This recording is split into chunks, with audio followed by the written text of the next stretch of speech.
Welcome to Superchargers. I'm Daniel Thomas. Let's go.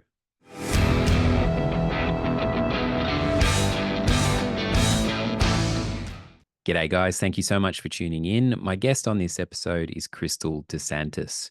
Kristal is a licensed marriage and family therapist who is passionate about men's health and healthy modern relationships.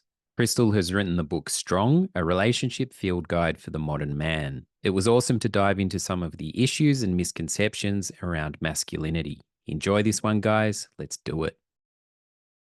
To this type of work in terms of dealing with relationships, couples therapy, modern masculinity, where did that begin for you? It really began for me because I was curious for myself. So I grew up in a different culture. So I grew up in Asia. I grew up in Japan. And when I moved to the States, so there's a couple of things. I grew up in a family of 6 girls. So I had very kind of, surrounded by a lot of feminine energy. And I went to college in the States, and I went to an all women's college. So I think I was just like swimming in estrogen and swimming in like the, women's stuff field. And so when I was thinking about dating, I was very not sure how to do it, how to interact. So I just didn't do it. And then, eventually I realized, I probably do want to be in a relationship, but I don't know how. And so I went to therapy myself, and I started working, on my own stuff. And then I realized that, these were skills that you could learn. And it wasn't just like some people had it and some people didn't, because there was a part of me that, especially, being in an all women's environment, I would notice like there were some girls that just like were in relationships all the time. And then there were other girls that kind of struggled. And then I would find the same when I interacted with some men. It's like kind of the same thing. There were guys that seemed to have it figured out, and then other people that were just kind of chronically single. And I was like, what is the secret? And then I realized when going to therapy is I was pretty scared to be in a relationship. I was scared of being vulnerable. So anyway, through all of that, going to therapy myself, and I realized that, you can learn how to do this, and you can learn how to, help other people do this. And so that's what I did. The focus on men, because I was like, I know a lot about women, but in order to work with men, I have to actually seek out stuff about men and learn specifically about men, because I didn't have that kind of, I grew up with brothers, or, I've been around men all the time. So it's really, kind of an anthropological view. That's quite a selfless thing to do, though, is to go, I need to look at sort of both sides of the coin. You could have sort of just focused on the female perspective. So the fact that you were curious to sort of how we tick is quite a selfless thing, which is quite cool. Yeah, I wish I had also it. Just really like men. I wanted to figure them out. Like, how do I get one of them to like me? I also wish I had a manual, when we're younger. Like I wish, like you, that I'd had some sort of manual that was like, don't do this, do that, Pat. But it was just learning by doing. And like you say, the thing is, if you've been hurt or a relationship doesn't work out, how do you then take that leap of faith, as you've said, with some of that fear to be vulnerable again once you've already been hurt and things like that. But I really am interested in this modern masculinity topic because just a bit of background. I mean, I live in Europe where men are generally, I'm kind of generalizing, but are quite reserved. There's a big history here, particularly in Germany. It's very direct here. Men are not very forthcoming with feelings, things like that. But I also grew up in Australia where, the kind of man was pretty rugged, the stereotypical man thing was pretty rugged. And if if you said you weren't drinking on a night out or something, you literally had to fight. So, I grew up, but also Australian men, I've found can be very open as well. Like we have this kind of rugged thing going on, but we're also quite open, and I do miss aspects of that being in Europe. Um, and for myself, not to bring it back to me too much, but I consider myself quite a sensitive person, a sensitive man. But I get frustrated like when another man gives me like a wet fish handshake, So I have like, I sort of believe in a firm handshake and holding your own, but at the same time I'm quite sensitive. So I've always been struggling to find this balance between this traditional masculinity, this sensitivity. And I think just because you're a sensitive male doesn't mean you're not a man, it doesn't mean you're not Mhm. a strong male figure. Yeah, absolutely. And and that's exactly what I noticed when I was doing my work and studying kind of men's issues and listening to, leaders in the men's like mental health space. Is a lot of men were struggling with this transition, right? Of like back in the day, there was just really kind of the idea that, and of course, there's always been subcultures. There's always been, people that were ignored by the mainstream, but there was like a pretty strict rule of how to be a man, right? It's like Tony Porter calls it the man box, right? There was a pretty strict man box that men had to fit inside in order to be a real man. And then, it's kind of realized like that box fit fewer and fewer men, and more men kind of found themselves like outside of that very strict kind of, you wake up, you go to work, you work 12 hours, you come home, you drink a six pack, maybe toss the ball to your kid if you're a good dad, maybe you hit him if hit your kids if you're a bad dad, but that's it. Like this is kind of the you know the trope, right? And it was, I mean, it's so limiting. And that's really what I was finding is a lot of men were saying, well, I don't see myself reflected in that box anymore. Where do I fit in? And like you mentioned, I mean, this is such a good point of the impact of culture as well on the development of, what's okay for men to express, like what is the script of what it means to be a man. It completely differs from different cultures based on the cultural norms, which I found in America. There's one way to be a man, and there's only one way, and that's all there is. And for me, having grown up in a different culture, I was well, that's not always the case on the norms, based on what you learned growing up, what you saw, and so that's really what I wanted to say. Like there are lots of like being a sensitive man doesn't mean you can't be a strong man. In fact, it's essential, right, to be in touch with all parts of you in order to embody full strength.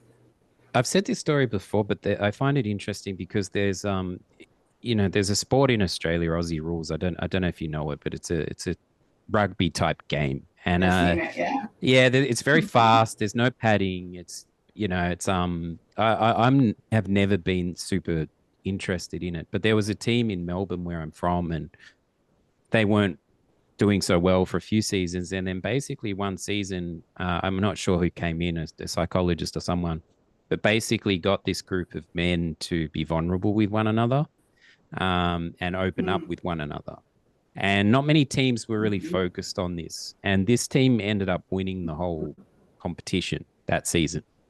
So Yeah. I think that speaks volumes that if you get a group Oh. of men to actually share some of the stuff that they're struggling with, it can actually bond them Mhm. together. I found that Absolutely. quite fascinating. Yeah.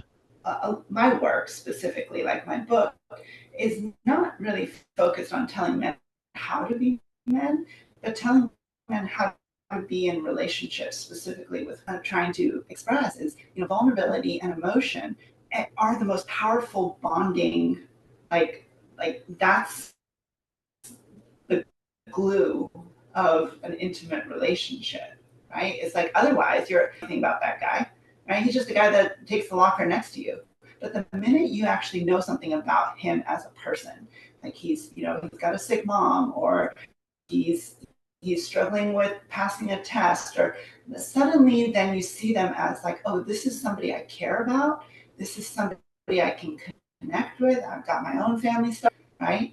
And that's the same formula that happens in a relationship when people are like, well, we feel like roommates, we're not really connected. We're kind of like two ships passing in the night. And often that's really a lot of the work I do is with couples saying, like, how can we get back to sharing these experiences so that you feel bonded once again, right? And a lot of the block to that is, well, I did that before and I've been hurt.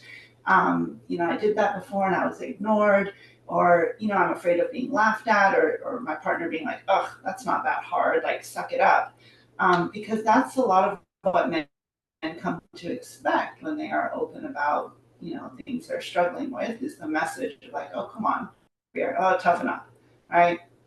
And so, you give men a whole lifetime of, come on, don't be a baby, shake it off, don't cry, man up.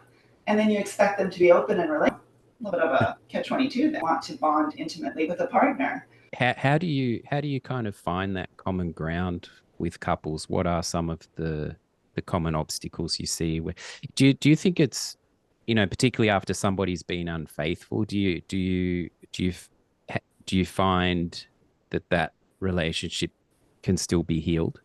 Yes, it can, with a lot of work. So my book is called Strong, and that's the model that I use, because the first thing that facilitates intimate, healthy, good relationships is safety. So Strong is an acronym for the 6 pillars that I've seen in my work and my research of what the essential elements are of a healthy relationship. So it's like, again, kind of coming from my own, like, how do I know if I'm in a healthy relationship? What is a healthy relationship? Is it just kind of like, you know, you just know? And I hate that, because I'm an efficient person and I like, science, I like research, I like models.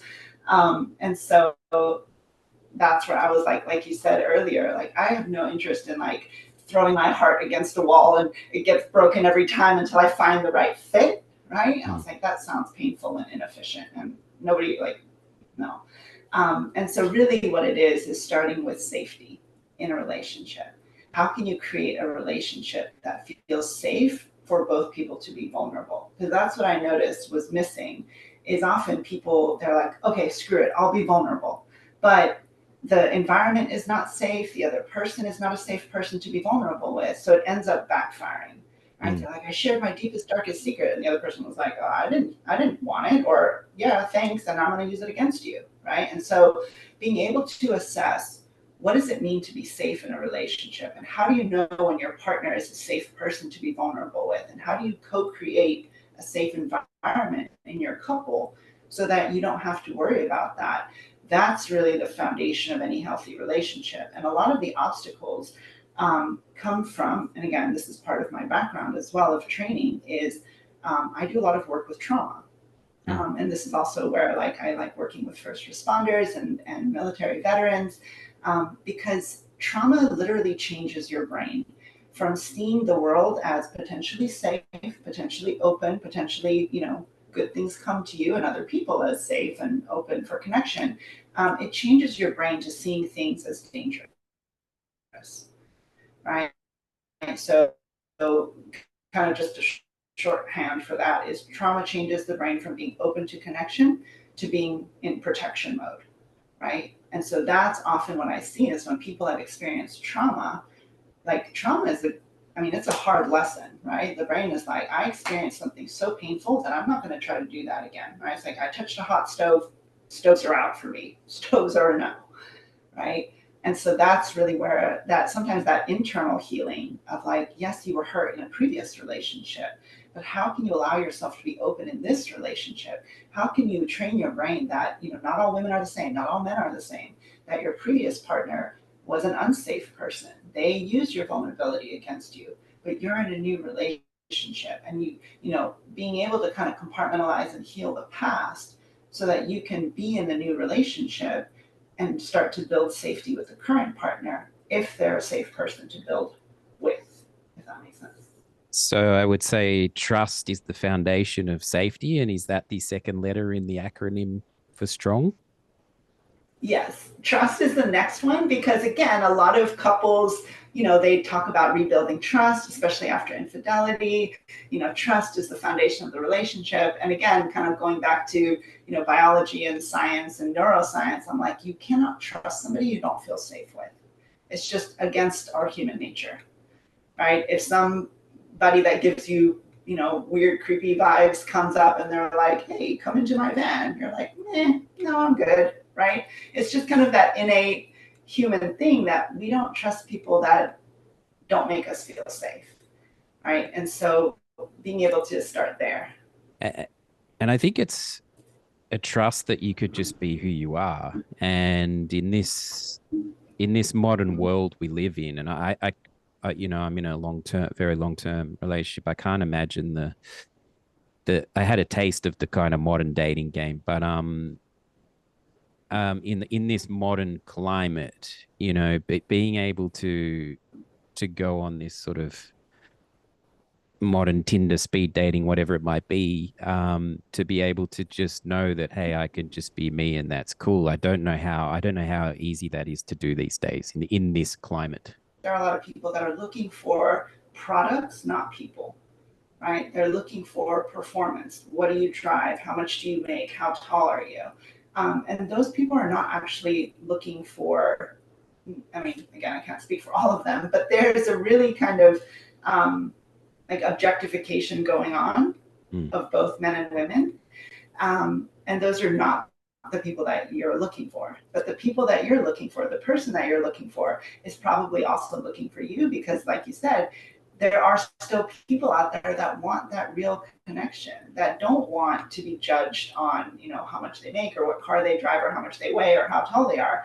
They just want to be in a relationship where they can feel seen, where they can be themselves, where they can be celebrated for being themselves, and they can have a lovely, real, authentic connection with somebody else who really appreciates that. Obviously, attraction needs to be there from the get go. Like if there's no attraction, might not have much to work with. But the age old kind of fairy tale of love at first sight. Do you believe do you believe in that, or do you believe that love takes time to grow? Love definitely takes time to grow. And, it's so interesting with this idea. I mean, of course, there are, people that are immediately you notice that, like, oh, they're attractive. But this is where I think people get it wrong a lot. That, pe- uh, yes, there's definitely physical attraction, right?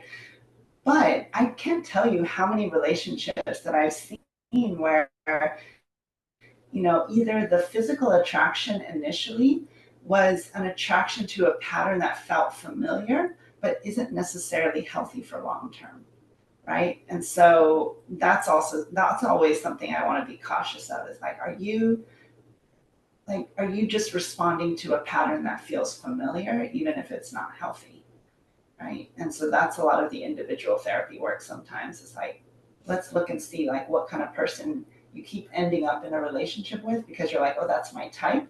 And how is that a potentially like repeat of, something that's unresolved internally, Mm. right?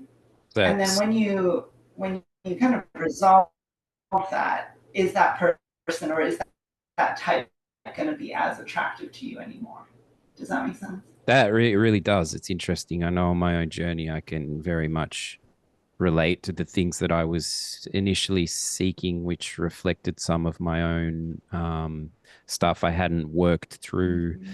following these patterns, Mm-hmm. but then that changing and evolving as I did and as I did the self work. So I think from what you're saying, like a Absolutely. big part of that must be developing a self awareness about your own patterns, sort of Mm-hmm. getting Absolutely. yourself right first to, or not right, but getting yourself working on yourself so that you're then in a Mm-hmm. position to call it attract Mm-hmm. the right person. Exactly. And then also that you will be attracted to the right person because, again, if you've got some unhealed stuff, you might be powerfully attracted to because, it's kind of that like, when you get healthy, unhealthy habits are no longer attractive to you, right? It's like once you get, you're eating healthy and you're, drinking water, it's like, and you're like, God, remember the days where I used to like drink a whole 2 liter of Coke and, eat a bag of popcorn for breakfast? Like, ooh, that was, that was a different version of me. Like the new me now drinks green juice and, takes care of myself. And so that's really the same thing when it comes to relationships. It's like, sure, there was maybe, there's a craving for something that's unhealthy when you're not at your best. But like you said, when you work on that self-awareness and you really think like, what is it that I do want in my life? What kind of quality of relationship do I want? And am I capable of maintaining that? And then once you get there, you'll realize like, oh yeah, that I used to find attractive, it just doesn't do anything for me anymore. Mm. You know? And it feels kind of strange because it's new. You're like, why does that feel so strange? But it'd be trickier Mm-hmm. if it was just that you again just repeat, repeat, repeat. So that the new strange can Exactly. take a while to Yeah. get used to, but I think it's a sign of like actually heading in the right way. And we hold mirrors up to each other. So Absolutely. Absolutely. And that's really where, so, with safety, I break it down into 4 different components. And that first component is self-awareness. So I call it the 4 S's of safety. And number 1 is self-awareness, because also I think part of what's changed in our culture is, back in the day, I think it was just expected that everybody would get into a relationship eventually. And so, again, one thing I noticed is it takes up a lot of brain space for people. It's like, I'm not in a relationship. I need to be out there dating. I need to be in a relationship. I should be in a relationship. Time is ticking, blah, blah, blah, blah, blah, blah. And, really kind of stepping back and saying, wait, hold on. Is this the right time for you to be in a relationship? Like, you know, having a good, healthy, long-term relationship is like a full to be on a completely different track. That like this is a choice you can make when you're ready. You don't have to be constantly spending every waking hour like, oh no, I'm not in a relationship and like what's wrong with me? And I need to be out there dating. I need to go on 6 or 7 dates this week and I need to be swiping, swiping, swiping. I think a lot of that also of, pulling back a little bit and saying, wait a minute, if I do get in a relationship, what is it that I'm actually looking for? And I always, differentiate between like companionship versus a path to partnership, right? And there's nothing wrong with just being like, I'm bored. I'm looking for companionship. I just want somebody to hang out with. I want somebody to go to dinner and a movie with. Great. But that's a different type of investment of time, of energy, of vulnerability than a path towards partnership, which is that fuller long-term investment of, I like your companionship and what would a life look like with you, right? Does that? yeah, it's about yeah, for sure. And I think it's important to take some time to heal sometimes and do that self-reflection. I think it could perhaps be a little bit selfish to just sort of like the things you're saying, I can't be alone or what, I just personally, after a serious breakup, I just really was like, I actually need to take the necessary time here to heal and self-reflect so that I could be ready to move into a more healthy situation rather than just rushing into something else for my own selfish reasons of being, you know. So I'm really just I have a lot of gratitude actually that I took that time. Not not necessarily earlier, but as I evolved and grew as a person, I realized the importance of that. So it's something that I recommend.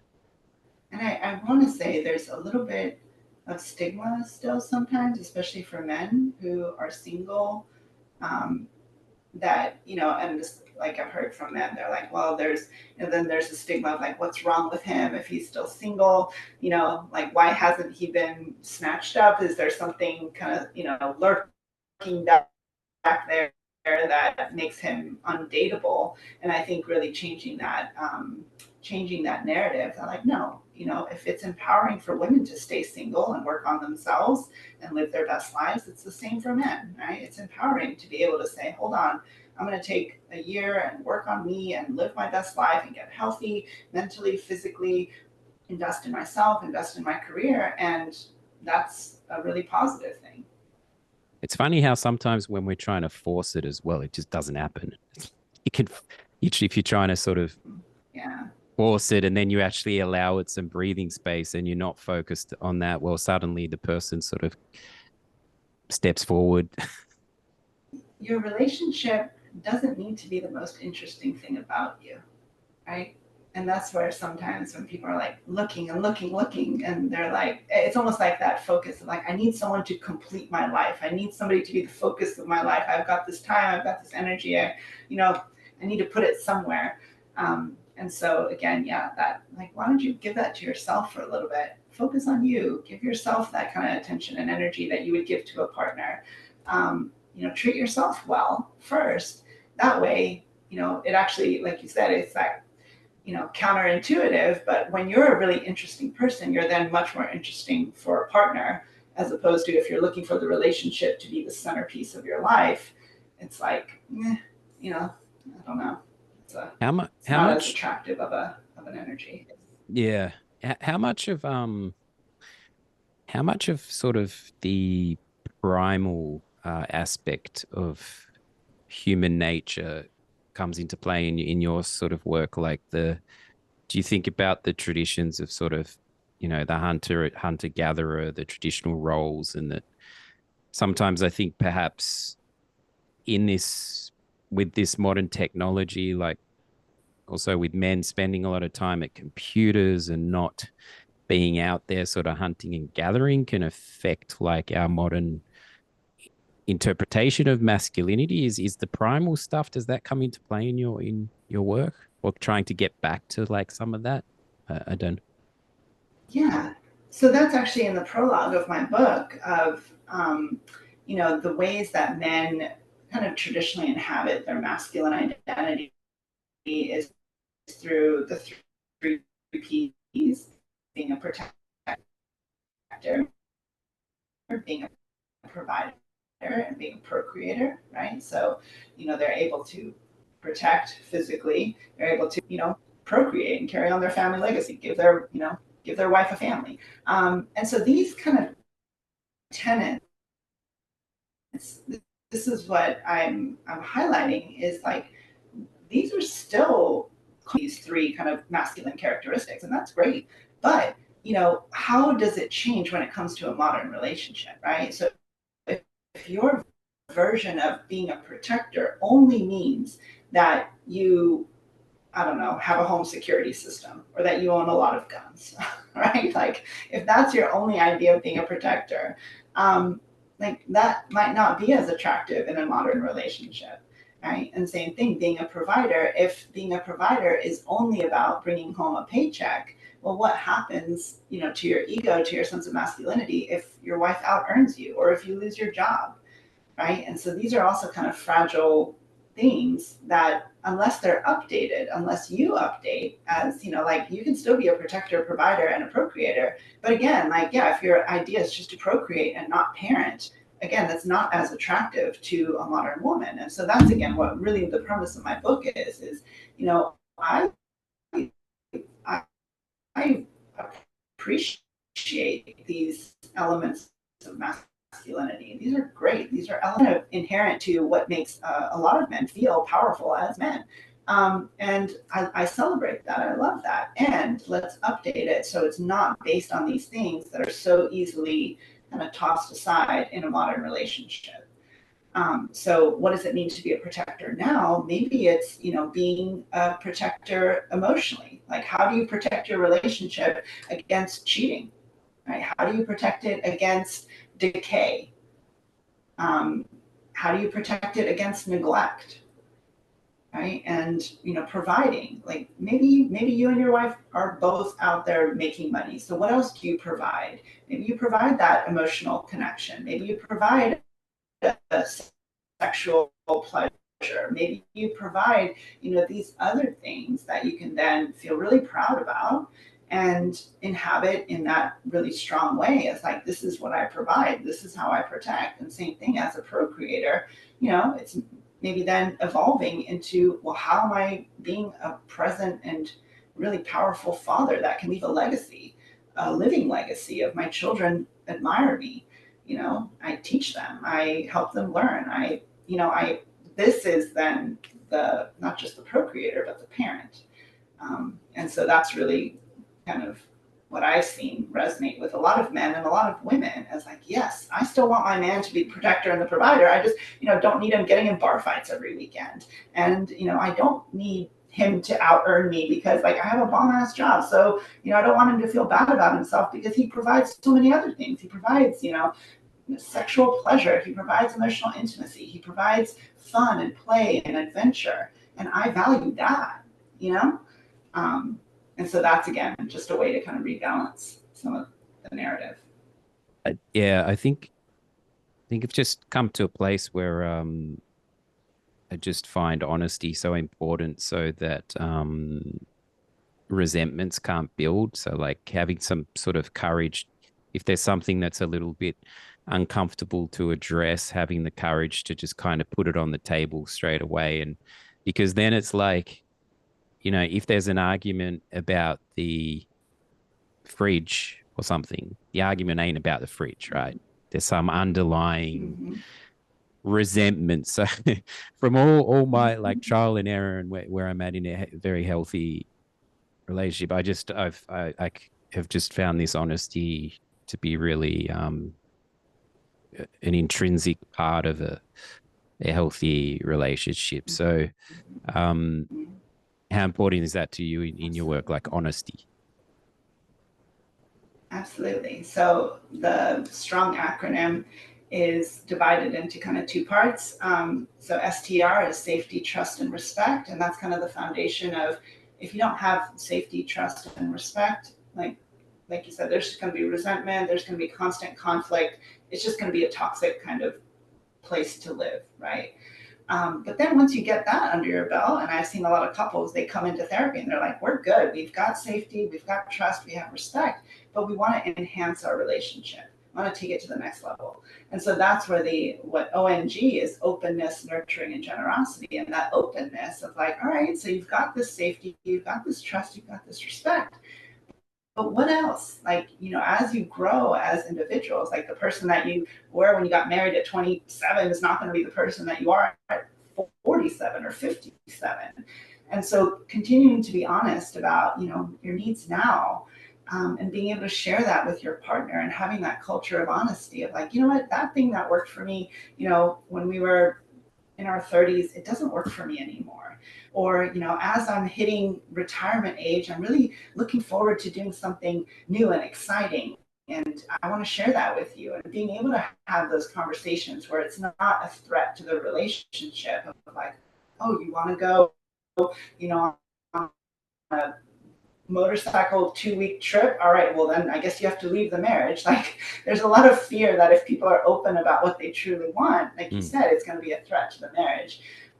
But not if it's part of like each other. We accept that we will change throughout our lives, our needs will change, and we are open to that. And then nurturing is, I want you to be your best self, and so I want you to come to me with your dreams because I want to help you nurture them. Because that's part of our agreement, is we don't become less being in the relationship. We don't cut off parts of ourselves like, well, I would do that, but the old ball and chain, blah, blah, blah. It's like, no, no, no.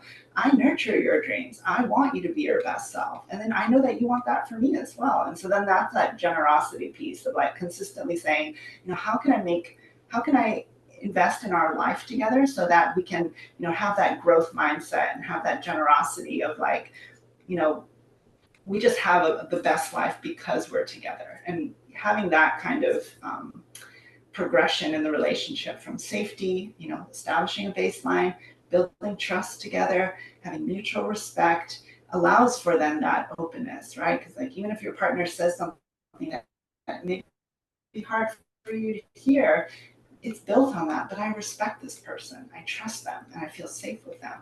So yes, I will help nurture that because they were honest and they were open with me. They were brave enough to be open with me. So I will nurture that, and I will be generous with them as they figure it out or as they grow. Um, yeah, because we have each other's back. And try and put the air under each other's wings. It's a tradition on the show to have guests offer some kind of challenge for listeners.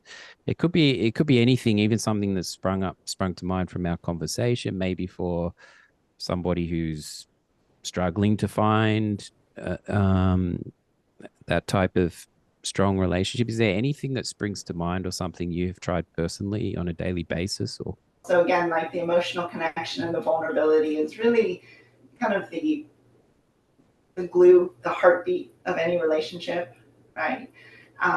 And sometimes when emotional connection falters, people don't really know how to bring it back.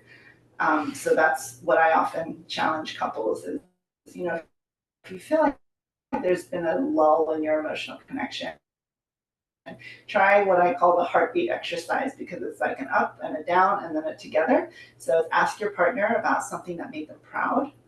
And then when they tell you, celebrate them. All right, so that's the up.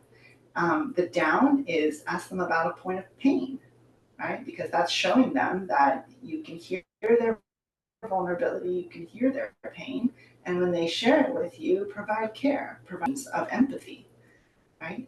So, and then the final one, the connector, is ask your partner if there was something that gave them any pleasure today, right? And so that could be like, yeah, I went on a walk, or but sometimes what I find when couples do this is they're like, there was no pleasure today. I was late for work. I spilled my coffee. Work was stressful. And so then it gives you an opportunity to connect with them. It's like, well, then let's share a moment of pleasure. Let's go for a walk around the block. Let's sit outside and watch the sunset. Let's hold hands. Let's cuddle. And so that little heartbeat exercise, I think, if your emotional connection has flatlined, start kind of doing that little challenge. Ask your partner about pride, pain, and pleasure, and watch that kind of heartbeat come back. that's pretty cool. I like the different spectrums there, the high, the low, the mid, and then well, um how can we get that kind of in sync today? It's really unique kind of modern challenge. That's pretty cool. Where can people find you and the book? Yeah, my book is on Amazon. It's also on Audible, so you can have it as a listen if you're not much of a reader. And so the book, the full title is called Strong, a Relationship Field Guide for the Modern Man. And then you can find my website. It's just www.strong.love. There you go, guys. Honest ratings for the show on Apple are appreciated. If you have a guest suggestion, please feel free to reach out on my website at danielthomas.co. I'm also on social media at Mr. Dan Thomas. Catch you on the next episode.